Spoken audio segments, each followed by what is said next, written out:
भक्ति होके रेस्ट करते हैं, और कांति भाई अभी ड्रोन के लिए लड़ाई कर रहे हैं। देखो फर्क है कि नहीं फर्क है? तो ये इलेक्शन और सिलेक्शन में किस मंच से पता चला आपको? पता चला कि नहीं पता चला? तो ये ऐसे जो परिणाम है वो ऐसे कार्यक्रम से ही देखने को मिलते हैं। दोस्तों, मुद्दे की बात करता हूं सीधे सीधे। बहुत बड़े बड़े वक्ता हैं, देश के कोने कोने से लोग आए हैं। मैं इतना बड़ा व्यक्ति नहीं हूं, उम्र से भी लग रहा है, वजन से भी लग रहा है, ज्यादा बोलने की जरूरत नहीं है, लेकिन जो बात बोलता हूं बहुत कड़वी और सच बोलता हूं। 110 साल हो गए हैं। 1913 में हुआ था मानपुर हत्याकांड, जो जलियांवाला बाग हत्याकांड से भी ज्यादा भयानक था।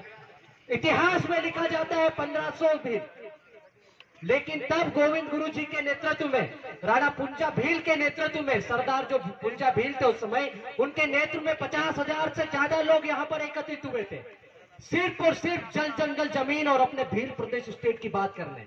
उस समय भीलिस्तान की कल्पना की जाती थी। तो उस समय राजा रजवाड़े घबरा गए कि आदिवासी लोग का एकत्रित हो गए भाई इस पहाड़ी पे, क्यों इकट्ठे हो रहे हैं, किस चीज के लिए मांग कर रहे हैं। तो जब अंग्रेजों से बातचीत चालू हो गई है तो उनको लगा कि ऐसा नहीं हो कि ये अंग्रेज इनको भीलिस्तान सेना दे दे, भीलिस्तान प्रदेश दे दे। तो उन्होंने ही चुगली करी, जैसे आजकल के 2-4 लोग करते हैं, हमारी पीठ के पीछे चुगली। हमारे लोगों के ऊपर एफआईआर कराते हैं, हमारे लोगों को जिला बदर कराते हैं, हमारे ही ऊपर एट्रोसिटी हमारे ही ऊपर एफआईआर होती है, हमारे लोग जेल में जाते हैं। तो उस समय भी ऐसे 2-4 लोग थे हमारे साथ के, उन्होंने ही हमारे आंदोलन को दबाया। उन्होंने अंग्रेजों को सूचना दी, राजे रजवाड़ों को सूचना दी, और वो लोग आए अपनी सेना के साथ में। और सेना कौन सी? तोप गोलों वाली ब्रिटिश हुकूमत की गवर्नमेंट। उस समय मैंने पढ़ा है, मैंने जो जाना है, यहाँ बड़े बड़े प्रोफेसर साहब भी बैठे हुए हैं, उनके नॉलेज में ज्यादा होगा, लेकिन मैंने जो पढ़ा है उसको पढ़कर अपना दिल दहक जाता है। समझ में नहीं आता है कि इंदौर के महू से आई एक बटालियन, बड़ौदा से आ रही, अहमदाबाद से आ रही, गुजरात, मध्य प्रदेश, राजस्थान, दिल्ली के सेंट्रल से आ रही है, लाल किले से, वहां से बटालियन आ रही है इन भीलों को मारने के लिए। इस पहाड़ी पर चारों तरफ से गोली बारूद, चारों तरफ से तोप चल रही है, और हमारा आदिवासी उन तोप बंदूकों का मुकाबला मात्र तीर कमान से कर रहा है। और यही काम आज भी हमको करना पड़ेगा।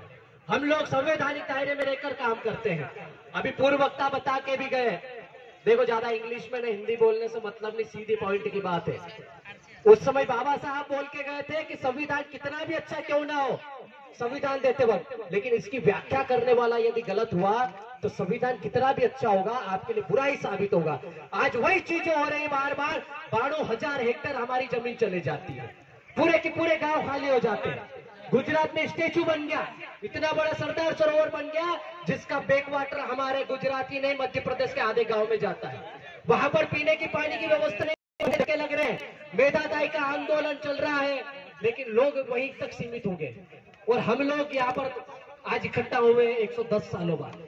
तो हम लोगों को यहाँ से ये परिकल्पना मात्र जो 110 साल पहले हुई थी, इसको परिकल्पना मात्र नहीं रहने देना है, इसको यदि वास्तविक रूप देना है तो आप सबको यहाँ से संकल्प लेके जाना पड़ेगा। इस भील प्रदेश की परिकल्पना को वास्तविक रूप देने के लिए सिर्फ बाणगढ़ में ही नहीं, आपको जंतर मंतर पर भी धरना देना पड़ेगा।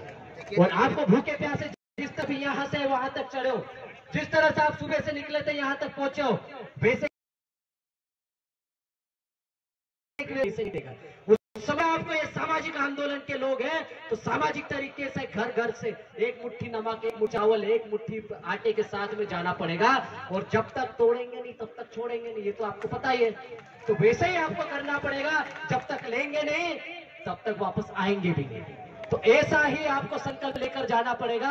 और चारों राज्य के लोगों को अब न भील चलेगा, न लाला चलेगा, न पटलिया चलेगा, न बारेला, आदिवासी सारे जब समुदाय एक होते हैं आदिवासियों के, तब आदिवासी बनता है। और ये आदिवासी प्रदेश, भील प्रदेश यदि बनाने की परिकल्पना हम लोग करते हैं तो समस्त देश के आदिवासियों को एकजुट होना पड़ेगा, चाहे वो झारखंड का आदिवासी हो, चाहे छत्तीसगढ़ का आदिवासी हो, चाहे जम्मू कश्मीर का आदिवासी हो, चाहे तेलंगाना आदिवासी हो। और उसके लिए हमको तीसरी पार्टी नहीं चाहिए, कांग्रेस बीजेपी नहीं। अब आप या किसी एरे गेरे पे भरोसा नहीं, अब हमको बाप भी लाना पड़ेगा। और जब सबका बाप आएगा कहीं तभी हमारा राज आएगा। नहीं तो आप देख सकते हो झारखंड में क्या स्थिति है, वहां भी हमारा सीएम है। आदिवासी सीएम बनाने से कहीं नहीं होता है, राष्ट्रपति हमारा है, राज्यपाल हमारे हैं, प्रधानमंत्री को छोड़ के, सॉरी लास्ट लाइन, प्रधानमंत्री को छोड़ के जितने भी अधिसूचित क्षेत्र है वहां पर सारे के सारे संवैधानिक पद पर बैठे लोग हमारे हैं। लेकिन क्या हाल है, सीधी में मुंह पे पेशाब कर रहा है एक आदिवासी के ऊपर। अलीराजपुर में आके बता दे भैया, चड्डी खोलने से पहले चड्डी में मुंह देता है। तो ऐसी स्थिति हमको बतानी पड़ेगी। ये ट्राइबल क्षेत्र है, अधिसूचित क्षेत्र है, किसी के की हिम्मत नहीं होना चाहिए कि चड्डी भी खोल ले हमारे क्षेत्र में, और ये दबदबा आपको बनाना पड़ेगा। बाकी समय कम है, बहुत सारे वक्त है, मैं सुनना चाहता हूँ, बोलने का मौका मिला इसलिए 2 शब्द बोल दिया हूँ, हो सकता है ज्यादा कम हो गया, उसके लिए बहुत बहुत धन्यवाद। और जोहार, जिंदाबाद, जय विपद। Thank you.